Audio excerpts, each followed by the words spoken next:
J. Courtney, MD, Director of the Courtney Medical Group, located at 3075 Washington Road in McMurray, Pennsylvania. For more information or to make an appointment, call 724-942-3002. That's 724-942-3002 for Dennis J. Courtney, MD.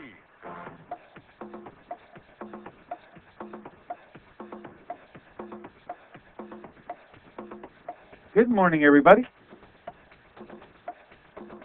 Good morning, everybody, and welcome to AIM Impact on Your Health. AIM Impact on Your Health, where every day our goal is to have you learn at least one thing to help you live better and longer. AIM Impact on Your Health is heard each and every Monday, Wednesday, and Friday from 8 to 9 o'clock. I'm Dr. Dennis Courtney, and I'm with you each and every Monday, Wednesday, and Friday from 8 to 9. AIM Impact on Your Health, where each day you'll find current medical news, knowledgeable guests, and fascinating health topics, and of course, where we do encourage you to call in to join in today. Well, it's been a while since we've been updated. We get so much coming up at us from the Washington, D.C. scene, especially with the Republican debates and the like. We haven't heard from our good friend Beth Clay in a long time. Of course, you remember her in those earliest days when she was, well, I keep saying administrative assistant to Dan Burton. Many of those House Reform Committees, she helped bring so much information to the congressman who ultimately brought it to you. Anyway, Beth is now on her own. She is as fine a lobbyist as Washington, D.C. has, and she is very much interconnected with what goes on there. We're going to get an update today on what's happening at the Washington scene, healthcare related or not, from the eyes and ears and lips of Beth Clay. She's going to be our featured guest today. If in the course of our discussion with Beth, you want to call in to ask a question or make a comment, that number, of course, as always, will be 412-825-6262. That's 412-825-6262. Beth Clay, our guest today. Now, as the calendar moves forward, let's see how the rest of the month shapes up. Of course, we got David Brownseed coming here, not this Friday, but next, to bring to you his newest book entitled The Soy Deception. And we did miss out on him. He was supposed to be here on the 14th. He got called away, and he could not make that. He promises to be here on the 28th. We will discuss and find out what the soy deception actually is. You don't want to miss it. We'll be moving into the month of November very soon, and as we do, we already have Roland Thomas lined up for the 7th of November. He'll be talking about the product line, the BAC, the BAC, the bioengineered algae concentrates, which I'm a big fan of. I call it the all-inclusive, everything wrapped into one. One supplement can do it all if it was raised to do that job. And that's exactly what the bioengineered algae concentrates were cultivated to do. And so all the vitamins, minerals, enzymes, fatty acids, amino acids, enzymes that you can imagine to have to take an individual product for, it's now all wrapped up into one. Anyway, this also is used to help correct a lot of medical maladies. One of them evidently can be and is diabetes. We're going to be talking about diabetes through the lens of the bioengineered algae concentrates and how they may help with Roland Thomas. That'll be on the 7th of November. And then on the 9th, she will be back. I'm talking about Dr. Vavavoom. By the way, I thought it was interesting. She responded in an email, and she now calls herself Dr. Vavavoom, which, well, I just think it's so appropriate. She'll be here. Dr. Susan Smith-Jones talking about, yes, 10 tips so as not to be able to put on weight during the holidays. They are up and coming. They are around the corner, and you'll want to be ready for them when they arrive. So it's going to be on the 10th. There'll be others. I have the PR groups contacting me with some additional guests. I'll bring those to your attention as they are scheduled. So that's the way things are shaping up. Well, a couple other items. Should mention, this is for the first time here, as you well know, Dr. Ed Kondrot, a Pittsburgh native, moved off to the Phoenix, Arizona scene a number of years ago, but keeps on coming back to do eye treatment seminars, the last of which was held right here in my office. So I spoke to him the other day, and he asked me, is there anyone, so I put it now out to you, anyone out there who has interest in either for themselves or for an acquaintance or a loved one to become involved with the eye treatment seminar. The last time he was here, we actually cut off the total number that he could treat at 10. And there were some people that really wanted to be involved with the eye treatment seminar. We did that in May, but they couldn't because it was already overbooked. If there's anyone with interest out there, would you please contact my office and let me know at least you have interest? Dr. Conrad is asking me to find out if there is interest. He's willing to come back to Pittsburgh in the month of January. He has an open slot, and so I'll need to hear from you if, in fact, anyone out there, especially with conditions, these are the ones I've seen when I've been involved with treatment, the big ones, the macular degeneration, as well as cataract formation are the two biggest ones I see being treated by him. But literally any eye disorder that is not responding to a conventional approach, in which, unfortunately, I think there are all too many that aren't responding. There is an alternative approach that could be helpful. Please give me a call here at my office, 724-942-3002. We will pass that interest on to Dr. Conrad. He doesn't need many. I'm saying 4 or 5 to get the ball rolling so he could schedule us for January. And usually, by the time the actual event comes around, we're up to that cutoff point of around 10. So give us a call if you have interest there. Next, MCG testing, now fully underway, that unique electronic wizard way of determining the status of your coronary arteries. This is an important status position to learn about. Many people would like to know what the status of their coronaries are, but they certainly don't want to know by virtue of the 2 most frequently used ways of making that determination. The first of which I've never really recommended to anybody, still don't, called ultra-fast CT scanning, where because the heart is a beating structure and moving all the time, the regular speeded CT scans can't really capture the status of those arteries, whereas the ultra-fast CT can. However, you should already know that to use ultra-fast CT requires ultra-high amounts of the X-ray penetration into the chest cavity, that for the very reason that I would want not anyone to have a CT scan unless they had to have it. I never recommended anybody to get an ultra-fast CT scan. It only gives you a calcium score anyway, and I think that's a very crude scoring system to assess one's coronary arteries.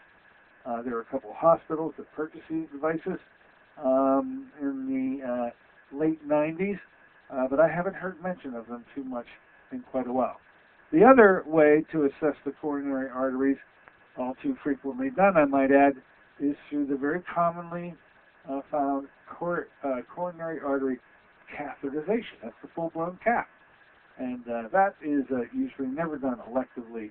It's almost always done in an emergency situation when someone winds up in an emergency room with chest pain or other symptoms that would be indicative of a coronary artery occlusion, then these caths get done. Well, who in the heck wants to do either of those two? And with an electronic device called MCG, we've been offering it now since mid-February, but we now have a device. MCG stands for multifunctional cardiogram.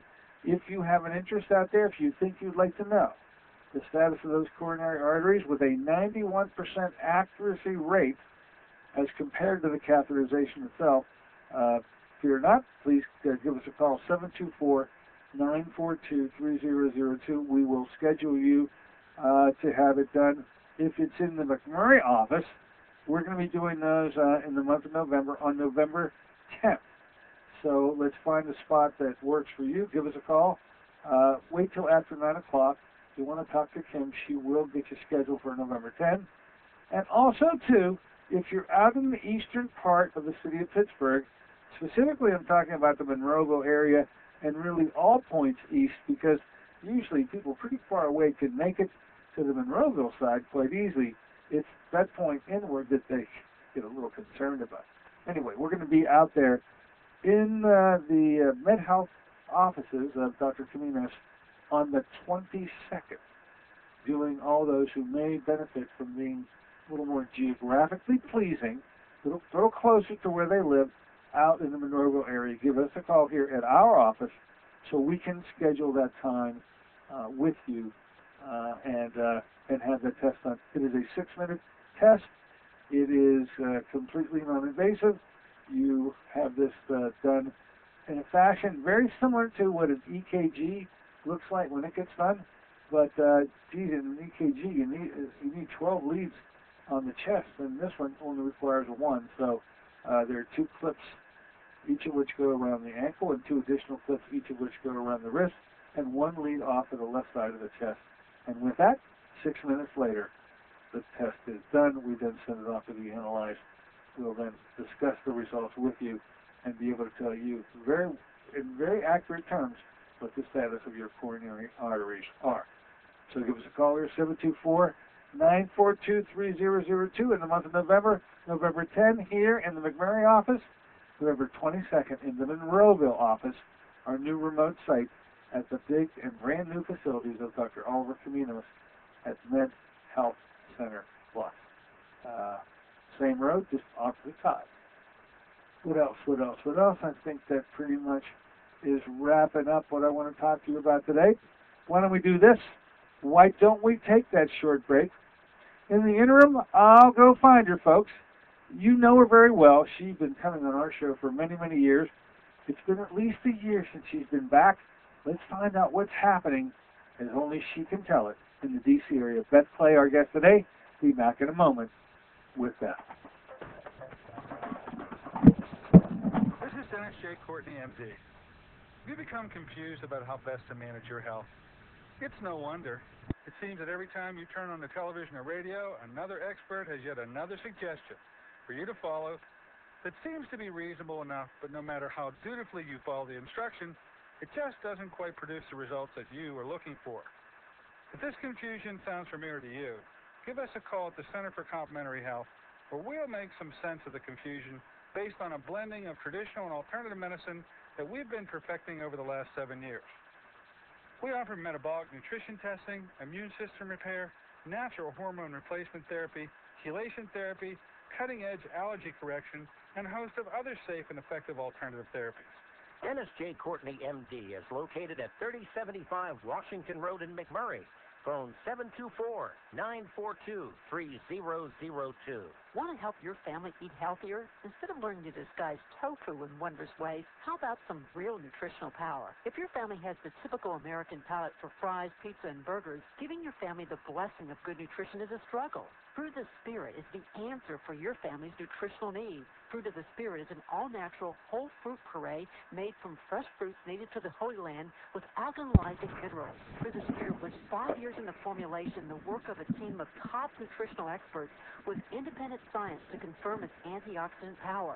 1 ounce a day provides the equivalent of 5 servings of fruits and minerals. Fruit of the Spirit is convenient, affordable, and delicious. Even your picky family will sing the praises of Fruit of the Spirit. Give your loved ones the blessing of good nutrition. Call 1-800-442-3793 for a special promotional offer. Fruit of the Spirit, a blessing for your good health. That's 1-800-442-3793. Call them now, 1-800-442-3793.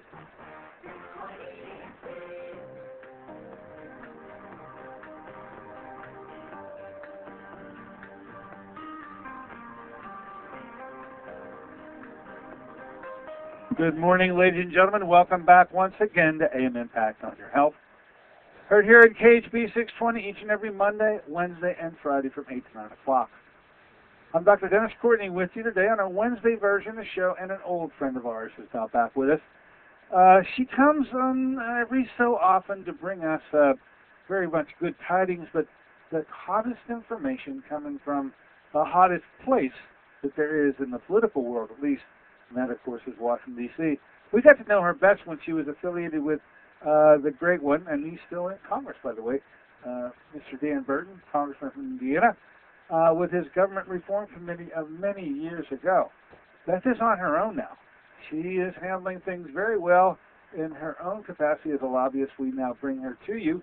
Welcome her back, and thank her very much. Thank you, Beth, for coming aboard today. Good morning, and hello. Good morning, Dennis, and it is great to be back on your wonderful radio show this morning. Well, Beth, I want to first of all thank you. You know, it was an email that just came out of the clear blue sky literally a week ago when you felt that you had a great guest for me. You said, you know, I think you'd really enjoy hearing from a gentleman that I know. His name is Daniel, what's his last name? Brinkley. Daniel Brinkley. Yeah. Now, I want to tell you, you absolutely were right about the interest that he generated because of his Twilight Brigade. And we had him on our show just the other day, and he hit it out of the park with, well, his own history, which is pretty scary, really. And but what he's done with his own personal history and taken it to another level, I want to thank you. I think our listeners want to thank you for bringing him to our attention. Any additional words about Daniel? And we're with well wishers on his behalf. Well, you're most very welcome. I met Daniel about 20 years ago when I worked at the National Institutes of Health, and I was responsible for managing the Alternative Medicine Program Advisory Committee. And we had our first meeting, and as you know, as you may recall and your listeners may remember, this was a very politically charged office that Congress directed the NIH to organize, and Daniel had been invited as one of the experts to a series of meetings that resulted in what is known as the Chantilly Report, which is the recommendations from the community to the NIH on research that needed to be conducted. And he attended this first advisory committee meeting, and I'm in this world of being pulled in two directions, that I work for the government. I'm hearing from government people that all these people are like the enemy, and I hear behind me a gentleman with an accent that's just like from home for me, because I'm from South Carolina.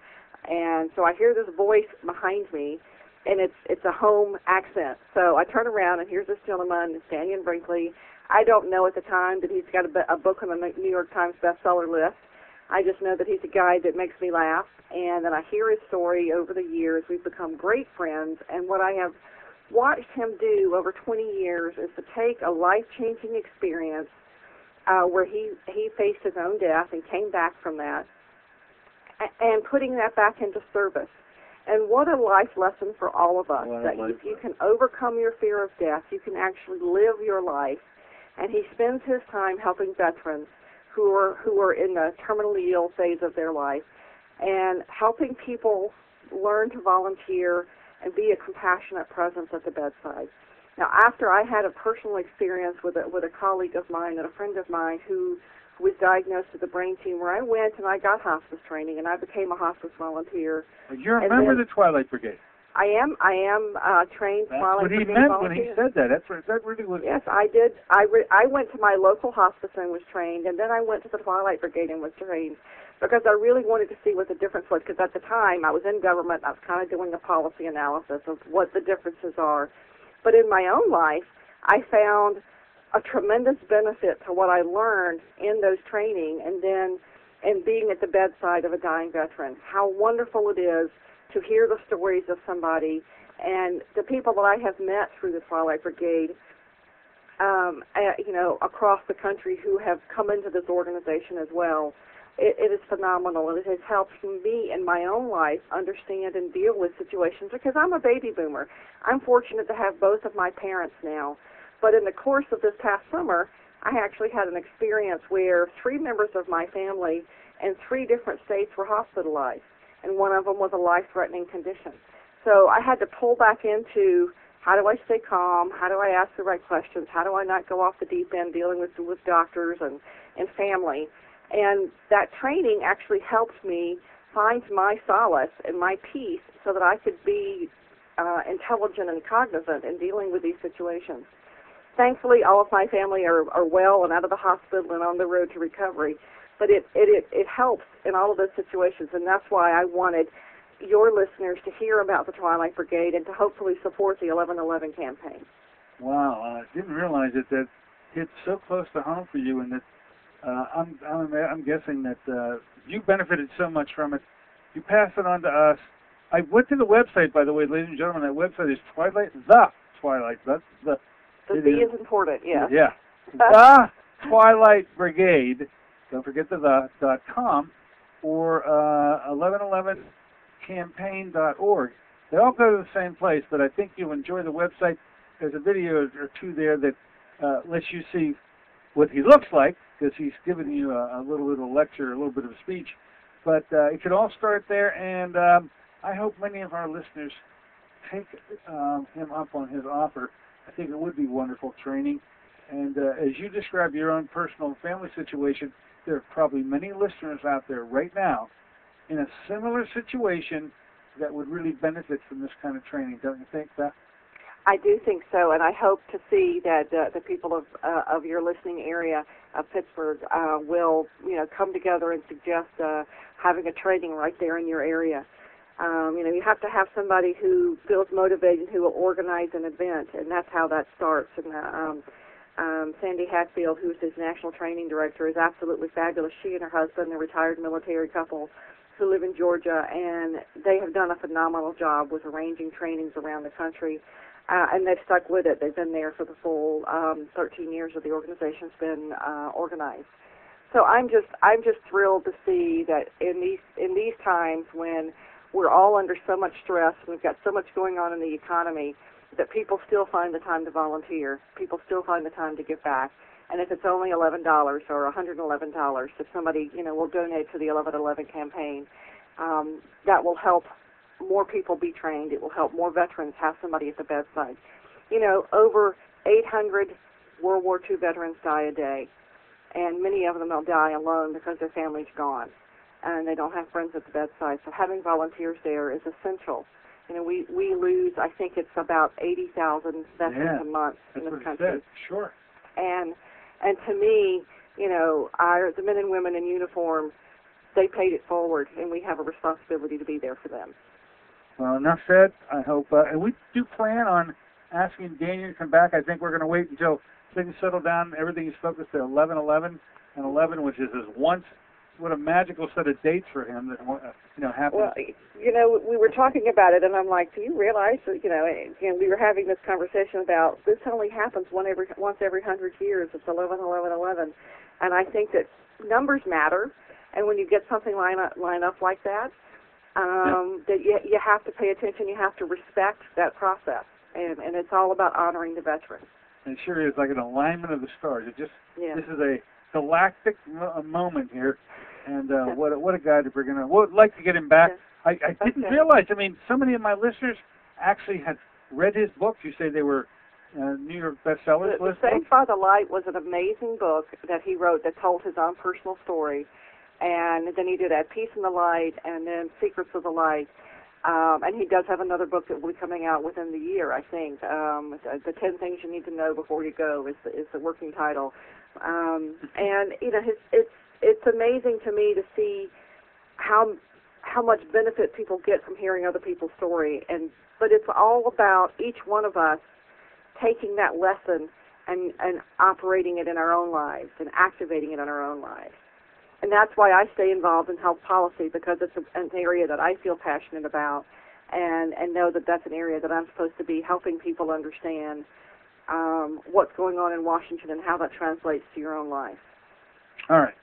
Let's get on to what you really know a lot about also, other than this little part of you that we got a peek behind the curtain with the Twilight Brigade. But that is what happens in Washington, D.C. You're so plugged into it now. And although I don't know how many different kinds of issues you get involved with, we're most concerned about health issues. What's going on in D.C. that we need to know about? What's the status? How can we help? Where do we need to be getting involved? Where we're going to see the next headline come from? Beth, take it away. Okay. Well, there's about 3 things I want to talk about today. One is at the FDA. Now, everybody and your listeners know that the Food and Drug Administration really takes a dim view of alternative therapies and dietary supplements. They have at every turn tried to restrict access to products. Under the passing of the Massive Food Safety Bill last year, Congress instructed the FDA to issue a guidance document regarding new dietary ingredients that are used in dietary supplements. Now, if your listeners remember, in 1994 we passed a legislation called the Dietary Supplement Health and Education Act, known as DSHEA. And that piece of legislation, it clearly defined how dietary supplements are regulated.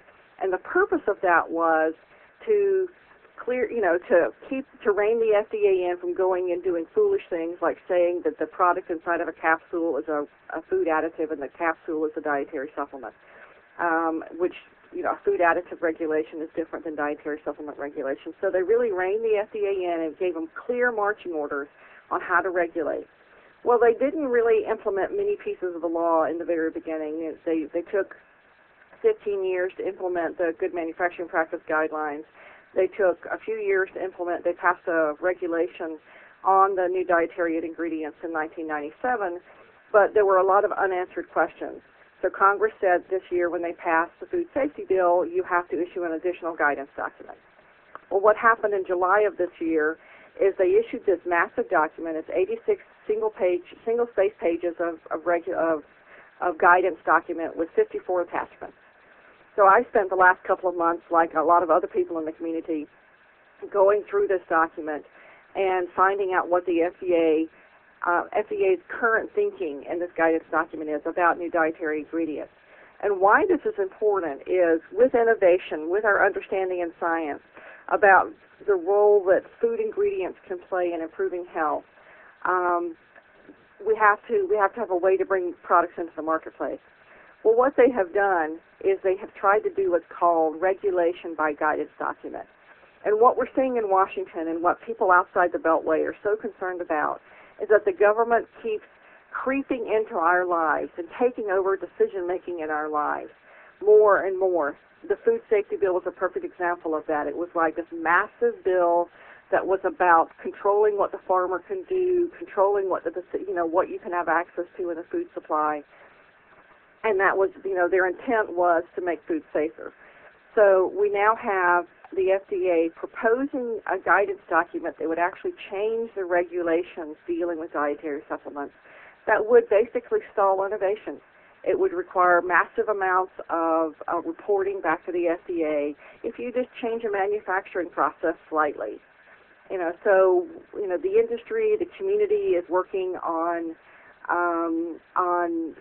responding to the docket where this is posted, and the government has so many regulations out there that they actually have a website called regulations.gov where people can go and see all of the proposed regulations and proposed guidance documents that are out there from the government and the public responses. So I have finished my review. I will send you the link that you can put on your website if you like to a website where it will be posted. I consult with an organization called codexfund.com, and it's a health freedom community that really focuses on dietary supplement issues. And this report will be posted up there in the next 2 days, and a form letter if people want to respond that they can submit to the government.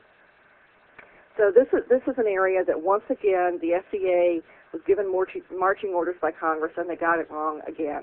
And that's it's frustrating, but we have this tug of war that goes on with government officials where they want to control everything, and we have to pull back and go, no, that is not the intent of the law, that is not the desires of the people.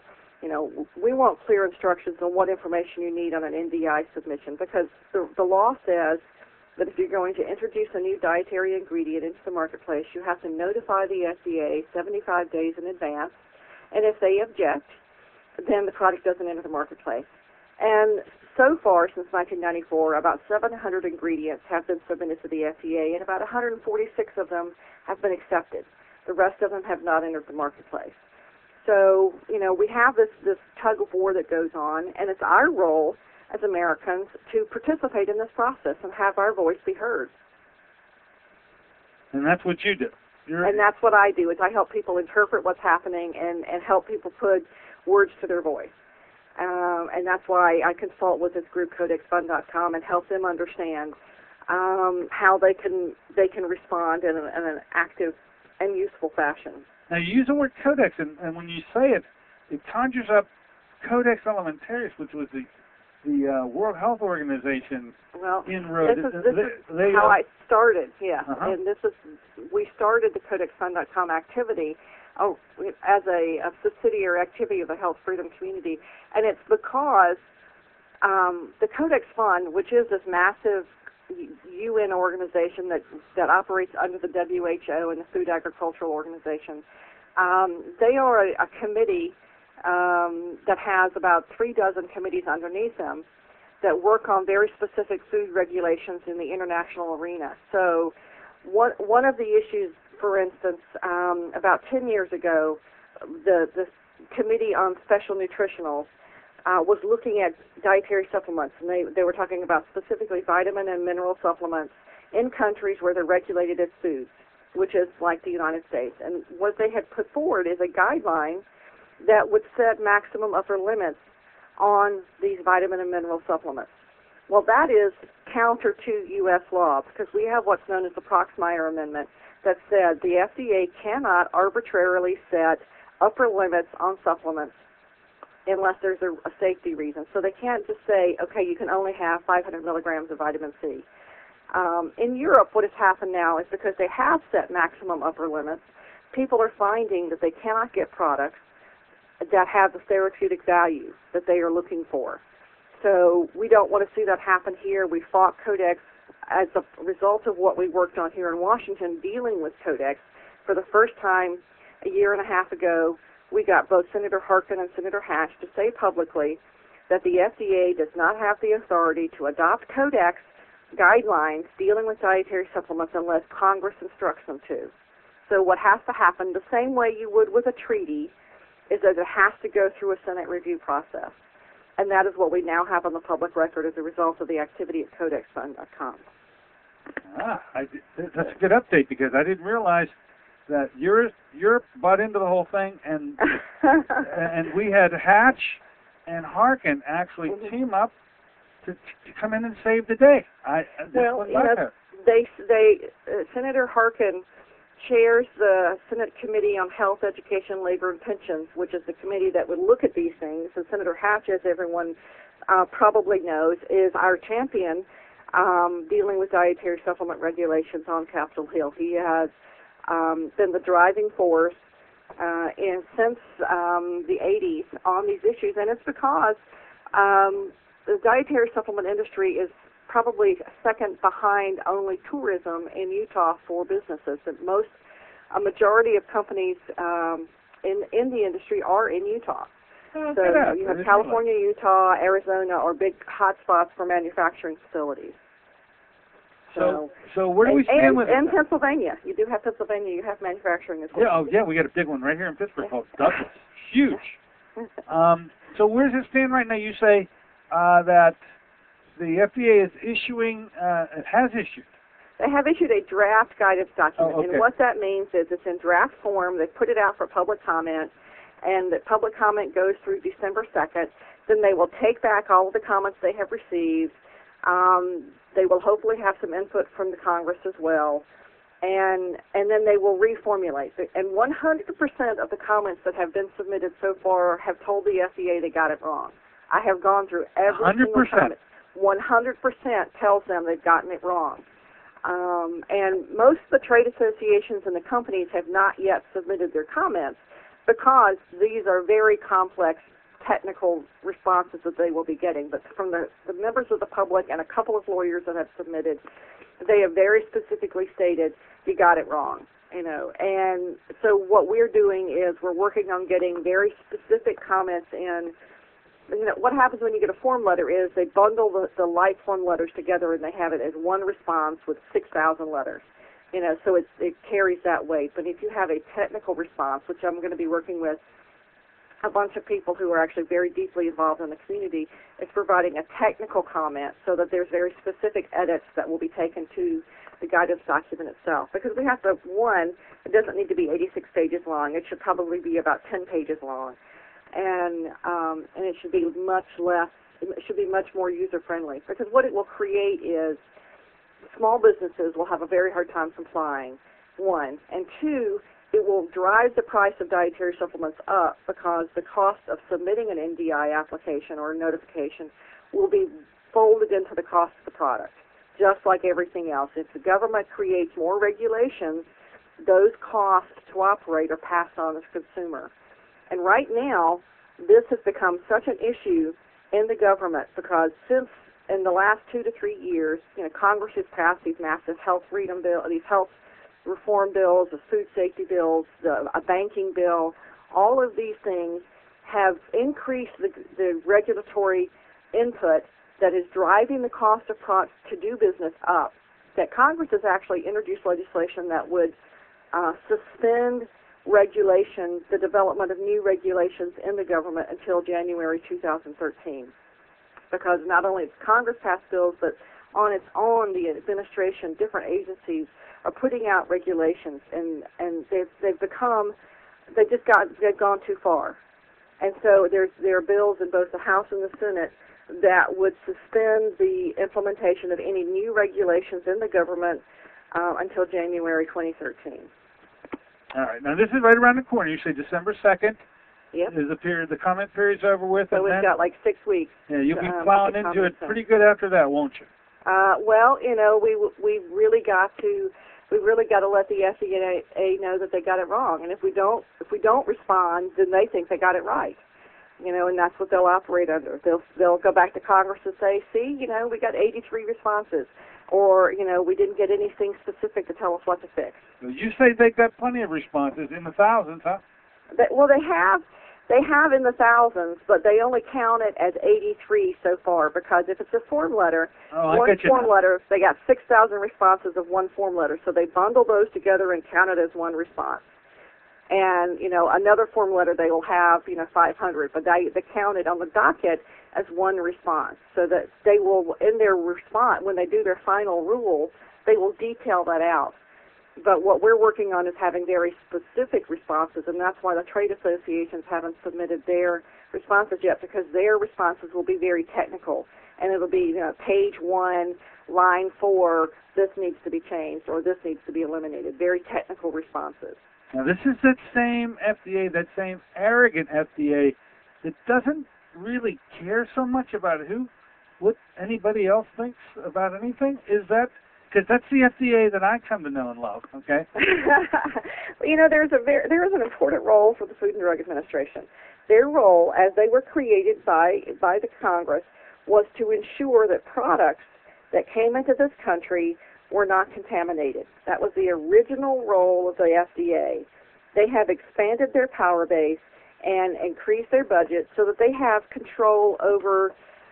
I think that they have regulatory authority over, I think it's 1/4 of the products marketed in this country. If you look at foods and drugs and cosmetics and dietary supplements and medical devices, everything down from the tongue depressor you use in your medical office to, massive everything, they have authority over. And yet, they have some of their own challenges. We just had an FDA official yesterday plead guilty to insider trading because these people have access to proprietary information. And occasionally some of them go, aren't exactly as ethical as they ought to be. And one yesterday had to plead guilty because they used the knowledge they had for insider trading. Yeah, that's what we're all afraid of. Well, that's as good as update that we're going to get on that particular issue.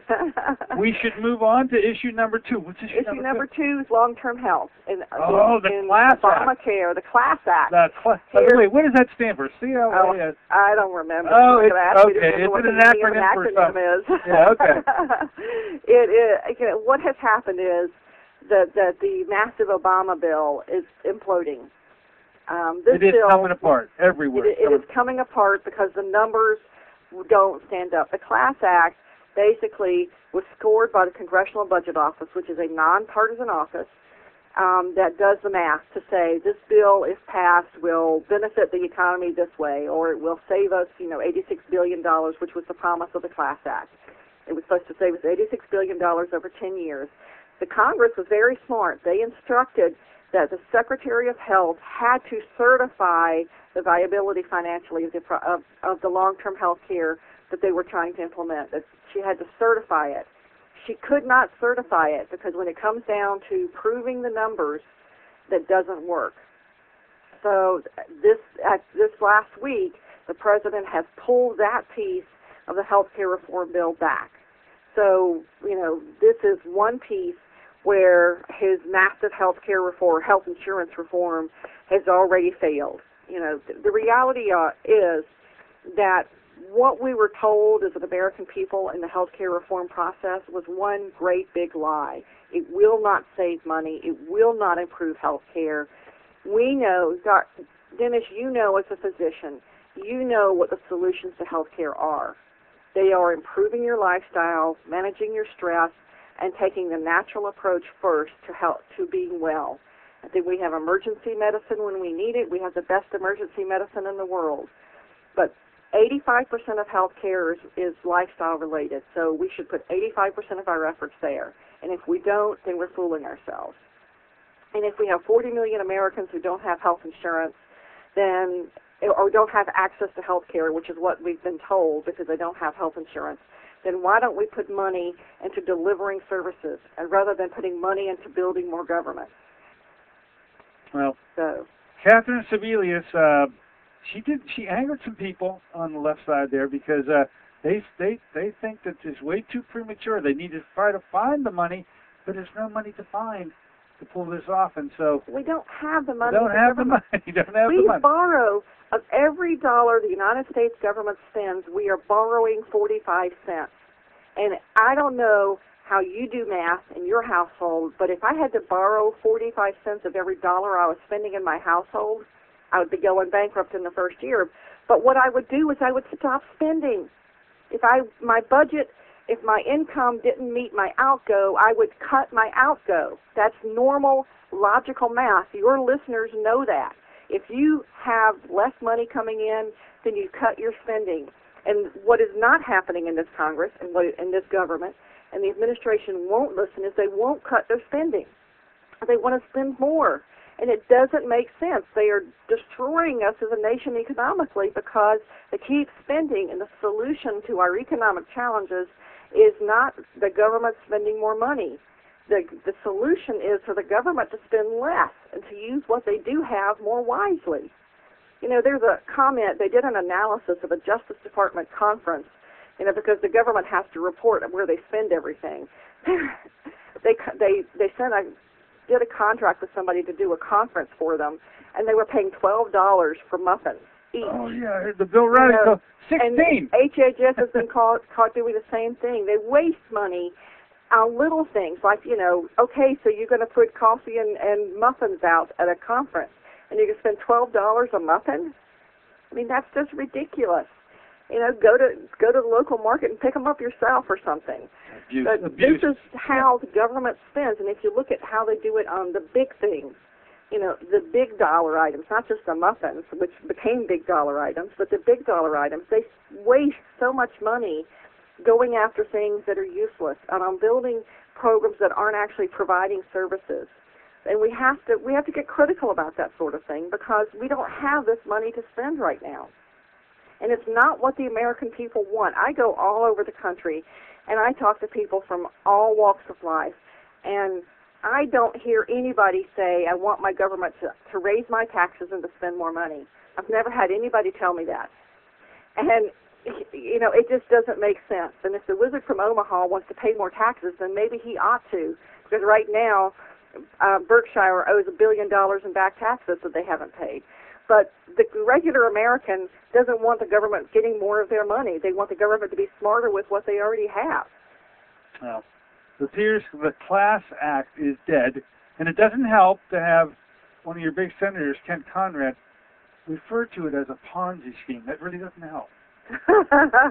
You didn't mention that, Beth. But I did not. Let's throw that in there as a zinger. When you got Kent Conrad calling it a Ponzi scheme, you really better back off. All right, so that's the second one down. We got one more to go. What is the third? The third one is really a free speech issue.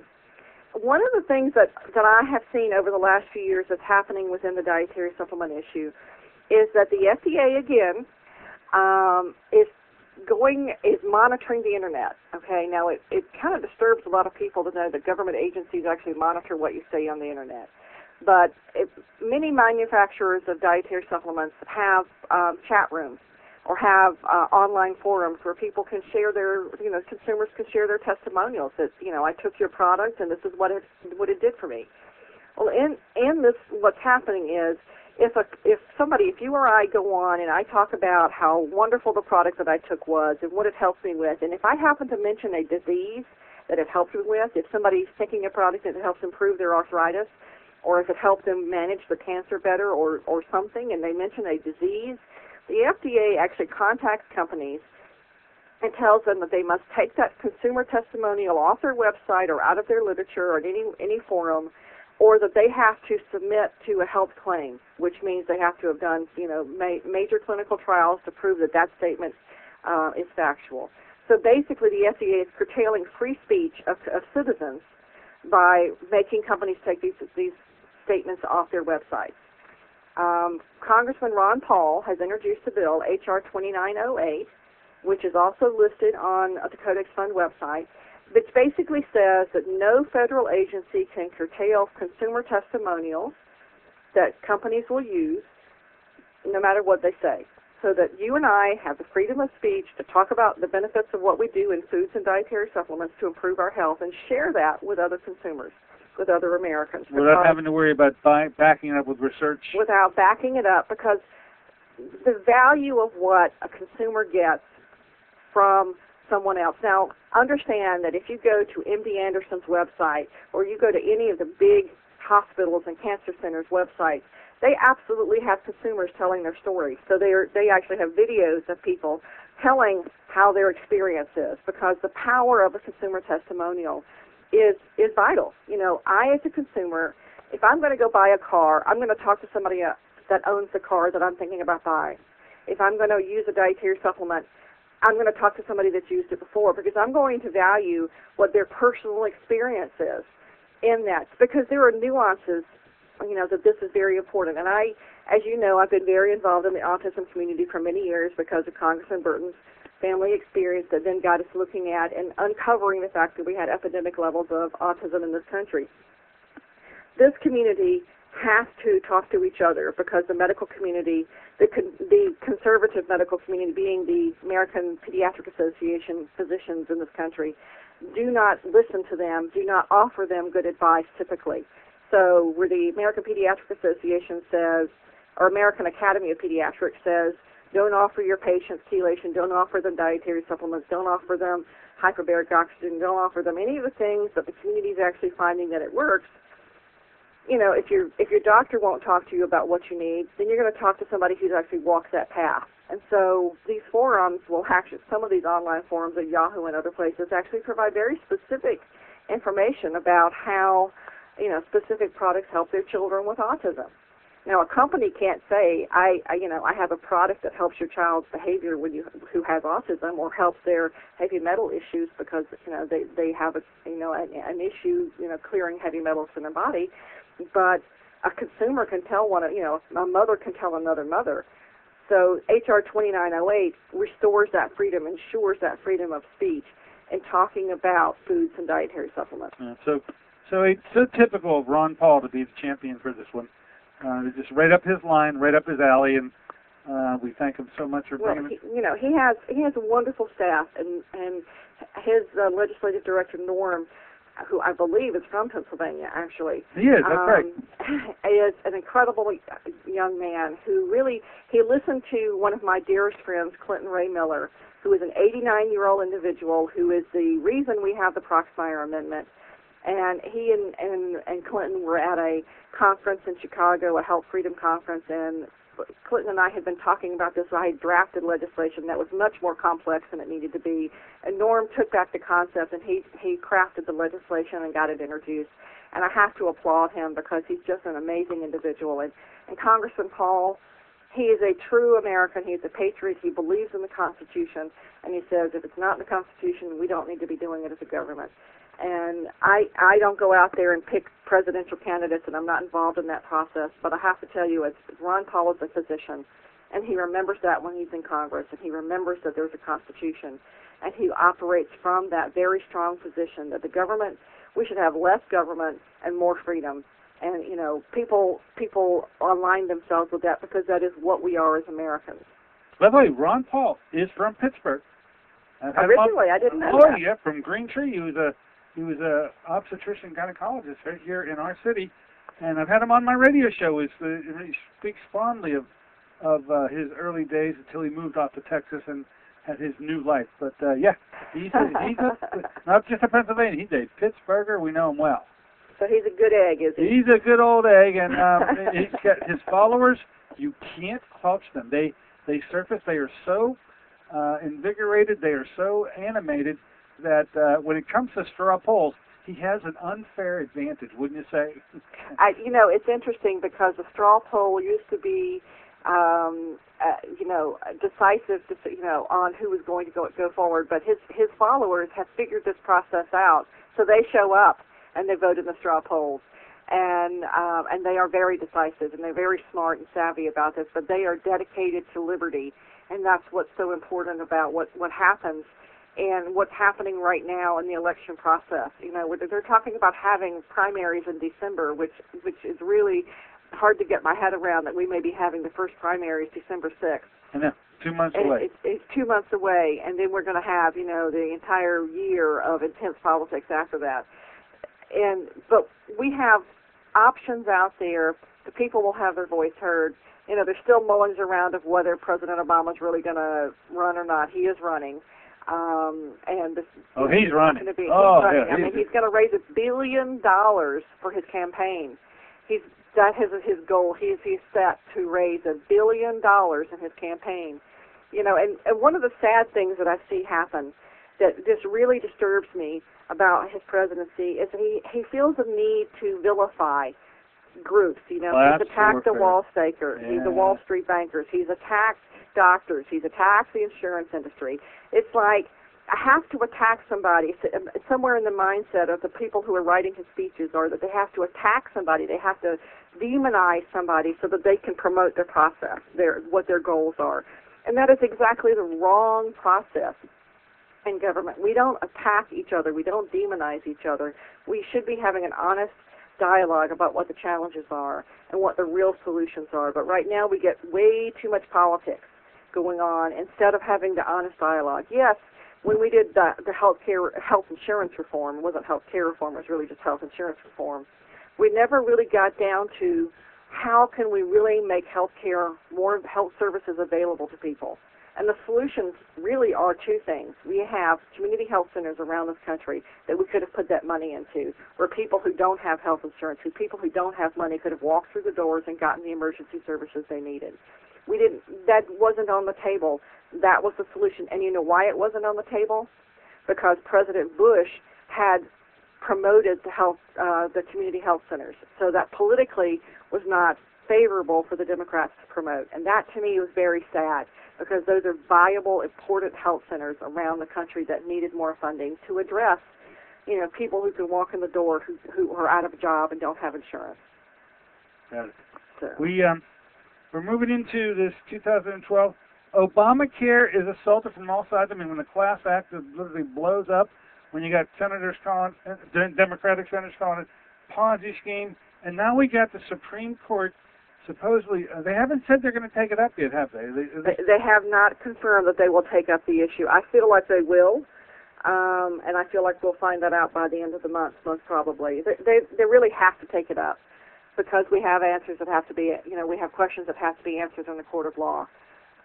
It is a tricky question, because you have people who have political leanings on the Supreme Court, and you know, we will see whether or not those political leanings can be set aside to be really looking at the letter of the law. I figured 5-4. The big question is this: does the federal government have the authority under the Constitution to require you to make a purchase?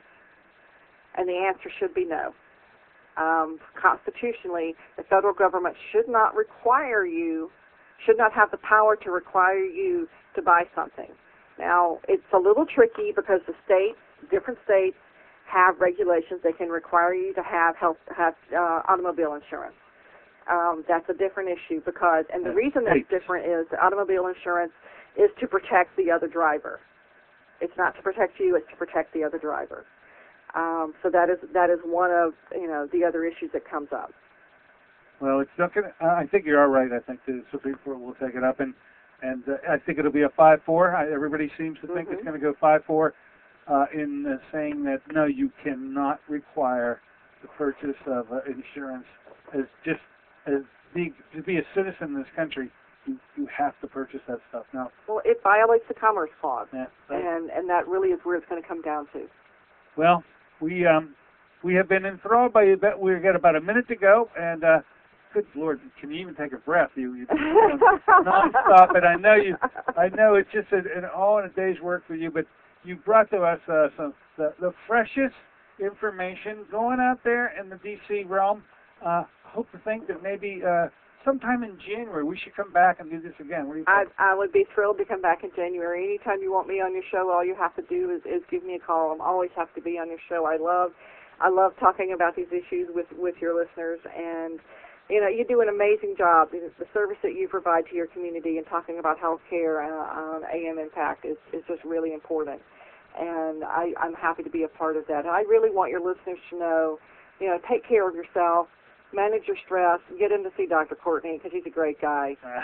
Who you could have as better as a doctor. I'm like, maybe I should come up to Pittsburgh. So. All right, Beth. You keep thinking me too when you come up with new guests. That thing with Daniel was unbelievable. I'm happy to. We'll take it from here. Ladies and gentlemen, bongos in the background say, well, it's our time out of here. So for myself as well as Beth Clay, we'll say so long. See you on Friday. Bye now. Bye.